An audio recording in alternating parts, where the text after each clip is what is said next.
le secteur du service à la personne, en tout cas mon regard, parce que moi j'ai toujours été un peu décalée par rapport à l'ensemble, parce que j'ai fait partie des premières entreprises à être orientées par l'État, où l'État commençait à nous formater en disant voilà, il faut faire les choses, c'est comme ça, c'est comme ça. Et moi j'ai fait un petit peu à l'envers, parce que voilà, moi je m'étais dit que voilà, travailler à 18 ans dans le service à domicile, ben 18 ans, t'as rien à raconter à une personne de 80 balais parce que bah, tu commences seulement à vivre, donc c'est pas comme voilà. Une personne de 50 ans, elle va raconter ses enfants, son mariage, ses trucs, donc voilà, il y a déjà un échange qui est beaucoup plus constructif. Donc moi j'avais pris le choix d'embaucher des personnes d'une cinquantaine d'années, chose que bah en fait personne ne voulait parce qu'on s'est dit oui 50 ans les gens sont vieux et machin, alors qu'en fait je me suis retrouvée face à recruter des personnes qui ne savaient pas, qui n'étaient pas conscientes des compétences qu'elles pouvaient avoir. Donc en fait, là où moi je me suis régalée, c'était de leur dire voilà, non, tu es peut-être pas diplômé, mais en tout cas tu as des compétences, tu as des choses que des gens voudraient bien avoir. Alors c'est pas matériel, mais de tes services, on peut les vendre. Donc en fait, moi mon job c'est de vendre leur savoir-faire. L'image de ce travail, parce que c'est quand même pas évident de faire du ménage, du repassage, il y a plein de gens qui déconsidèrent ce genre de travaux. Qu'est-ce que tu peux en dire, toi, alors, toi qui es dedans? Effectivement, quand on n'est pas, on peut se dire que c'est pas valorisant, mais c'est comme dans tous les métiers. Tout le monde peut faire tout et rien. Mais faire quelque chose bien, c'est pas tout le monde qui sait faire. Voilà. Moi, je peux pas prendre la caméra, faire un reportage, machin. Oui, je peux m'amuser, je peux faire semblant, ça c'est sûr. Je peux faire semblant, mais j'irai pas au bout du projet. Ça va pas. Le ménage, c'est pareil. C'est le ménage, quoi qu'il en soit, reste un métier. Il y a des gens qui sont diplômés. L'éventail est terriblement grand dans le ménage parce que ça va du tri, c'est vraiment très très étendu. Et d'ailleurs, quand nous avons fait l'inauguration d'AGS 34, j'ai voulu montrer par ce biais que justement les gens qui travaillaient dans le ménage pouvaient très très bien réussir. Donc moi j'avais des gens qui avaient travaillé dans la copropriété, c'est-à-dire nettoyer des cages d'escalier, des choses comme ça, et qui finissaient par rouler en Porsche, quoi. Et en fait, c'était un peu l'anecdote, quoi, parce que bah, leur carrière avait fait que bah, ils avaient été rachetés, et qu'ils avaient monté de grade, et que du coup ils gagnaient plus leur vie.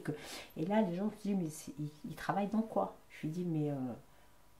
Alors, je regarde mon pote, je dis quoi? Que tu fais des poubelles? Non, on ne va pas dire que tu fais des poubelles, c'est pas joli. Ah bah tu travailles dans le tri sélectif. Donc le tri sélectif, bah, c'est ni plus ni moins que les poubelles, quoi. Voilà, mais ça fait mieux. Et comme il roulait en Porsche, et ben c'était crédible. Voilà. Donc en fait, c'était des petites choses comme ça où on a vraiment rigolé parce que moi, avec mon pote de Paris, ben, nous, on s'est connus en blanc de travail où on faisait monter les gens dans le camion pour aller travailler parce que ben, on recrutait le personnel comme ça. À l'époque, c'était sur le banc, quoi. Donc on les prenait dans la rue, vous venez bosser, machin, et hop, on te fait un contrat et c'était comme ça, quoi. Et là, sur AGS 34, ça a été compliqué de faire démarrer la marque parce que ben, beaucoup de travail au black. La défiscalisation, c'était quelque chose de compliqué parce que les Français sont tellement très protecteurs de ce qu'ils ont, voilà, enfin, pour eux, ils n'ont jamais rien de l'État gratuitement. Et du coup, surtout pour les gens qui travaillent, parce que là, on ne parle pas d'un public où on va être un public aidé parce il est socialement en bas de l'échelle. Non, on n'est pas dans ça, justement. Du coup, les gens se disent, mais non, ça ne peut pas exister. On ne peut pas avoir ça, Madame Ravéane. Alors moi, je lui dis, bon, ça va être compliqué là pour moi, parce que moi, je ne suis pas commerciale de métier. Moi, le ménage, oui, ok. Mais aller vendre le truc, c'était compliqué. Et j'ai eu de la chance, c'est que un des premiers clients que j'ai eu, qui avait été aux États-Unis, enfin, qui y allait à l'époque très régulièrement, me dit, mais ça c'est génial, Madame Ravéane, vous avez pris un truc, un créneau qui est top et tout. Oui, super, ouais, mais sauf qu'ici on n'est pas aux États-Unis et ça va être peut-être compliqué de leur montrer qu'il y a un atout financier intéressant pour. Je dis le problème c'est que le temps où ils vont, le temps où ça se met en place et le temps où les gens vont l'accepter, l'État aura changé les règles du jeu. Et du coup, ça sera peut-être moins intéressant. Donc, en fait, on a cette dynamique qui est un peu. Voilà. Et en fait, grâce à lui, en fait, bon, là, je me suis dit, bon, ça. Donc, il a été une des premières personnes qui m'a aidé à développer, en fait, l'entreprise. Il me dit, vous inquiétez pas. Il me dit, vous voyez, les premiers contrats que vous avez, c'est les comptables. Ben, il me dit, vous dites la vérité. Et ça va le faire. Et en fait, ça s'est fait naturellement, le bouche à oreille. C'est fait et nous avons les mêmes clients, alors pas tous mais forcément parce qu'il y en a qui ont déménagé, mais on a encore des clients depuis 18 ans, depuis l'âge de la création, ce qui est vraiment pas mal. J'avoue que maintenant je commence un peu à me poser, me dire oui quand même, c'est bien de se retourner et de dire bon, il y a quand même 18 ans qui sont avec nous, hein. Voilà, donc ça c'est chouette. Après on a les gens avec qui on a travaillé, avec qui on va travailler chez leurs enfants. Donc ça c'est sympa. Et on a eu, je crois que vraiment la plus belle chose que j'ai pu voir au niveau du travail, c'est d'avoir eu les 3 générations. Et ça, j'avoue que ça pour moi, ça c'est vraiment quelque chose qui va changer. Enfin, tout à l'heure, je parlais des gens qui apportent leur pierre à l'édifice pour changer quelque chose, ou pour une cause, ou pour autre. Moi, c'est vraiment dans le fait de dire, je veux aider les personnes qui vont travailler, qui travaillent. Donc là, quand je parle qui vont travailler, c'est surtout pour le couple, en fait. Quand les jeunes se lancent et qui vont travailler, qu'on ne soit plus dans l'obligation de dire c'est la femme qui est à la maison et qui doit gérer ça. Alors, j'ai rien d'hyper féministe ou de machin, mais en France, c'est quand même comme ça. Je veux dire qu'on le veuille ou pas, on a les tâches ménagères, c'est pour la femme, le truc, voilà. Beaucoup moins maintenant parce que ça a évolué, mais pas assez à mon goût. Voilà.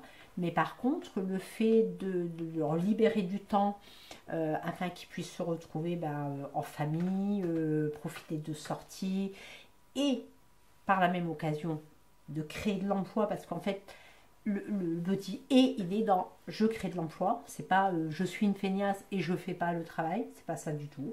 C'est je décide de consacrer du temps à ma famille, du coup j'emploie une personne, ça crée de l'emploi de proximité, on n'est pas obligé d'aller faire 2 heures de route pour le truc, voilà, ça me soulage et on cherche des gens professionnels. Donc vraiment, le ménage, pour moi, c'est vraiment pas quelque chose de. Il faut pas le sous-estimer. Parce que des personnes qui sont capables de voir ce qu'il y a à faire, de gérer du repassage, surtout dans le temps, d'être spontané, de savoir rester discret, de savoir garder ses écarts avec. C'est vraiment être professionnel. Et il y a un réel travail à faire. Alors, il y a une première démarche qui a été faite, mais malheureusement, elle n'est jamais dans celle qu'on attend, nous, les actifs. C'est-à-dire qu'on a eu beaucoup de choses qui ont été faites positives, mais sur de la personne âgée. Alors, je ne dis pas qu'il n'en faut pas, mais on n'a rien inventé. La personne âgée, elle a toujours été aidée. Il y a toujours eu des infirmières, il y a toujours eu des choses, voilà. Par contre, pour les actifs, sauf si je me trompe, mais j'ai jamais entendu personne dire on va aider un actif afin de leur soulager la vie pour qu'il y ait moins de tensions dans les couples, qu'il y ait plus de temps de loisirs, parce que de leur donner de travailler moins pour qu'ils puissent profiter plus, ok, mais les choses il faut quand même les faire à la maison. La réalité elle est quand même là, le ménage il faut le faire, le linge il faut quand même le faire, même si on a évolué sur plein de choses, il faut quand même les faire. Donc je pense que la création d'emplois, c'est bien. Après, on ne peut pas travailler sur du gros volume parce que c'est de la proximité. C'est un peu comme nos fruits et légumes en fait. On reviendrait un peu dans le temps en disant, ben voilà, il y a un petit qui s'installe là, et lui il fait les pommes, les poires, les trucs. Il vend 3 fruits, 3 légumes et on y va directement. bah, nous, on est un peu comme ça. Voilà. Et donc, on peut très bien se diversifier. Moi, je me suis retrouvée pendant le Covid à jouer la coiffeuse. Donc, je fais la coiffeuse pendant le Covid. Et du coup, ces petites demandes que j'avais à droite, à gauche pour ça, ont fait naître mon projet de Sous la tonnelle. Voilà, parce que c'est pareil, ce sont des personnes qui pourront être isolées et qui, au moment des fêtes, pourront avoir un endroit pour se réunir autour d'un arbre de Noël et d'amener leur histoire, de partager leur histoire. Voilà. Donc le fait de travailler dans le ménage, c'est pas que du ménage. Voilà. Et le ménage reste quelque chose de très professionnel, contrairement à ce qu'on peut croire. Voilà. Il y a une vraie technique de travail, il y a une très grosse responsabilité vis-à-vis des virus. Quand il y a eu le Covid, tout ça, voilà, on a été une des seules entreprises à rester ouverte malgré tout. Où il a fallu que je commence à travailler à 6 h du matin. Voilà. Mais on a toujours répondu présent là-dessus.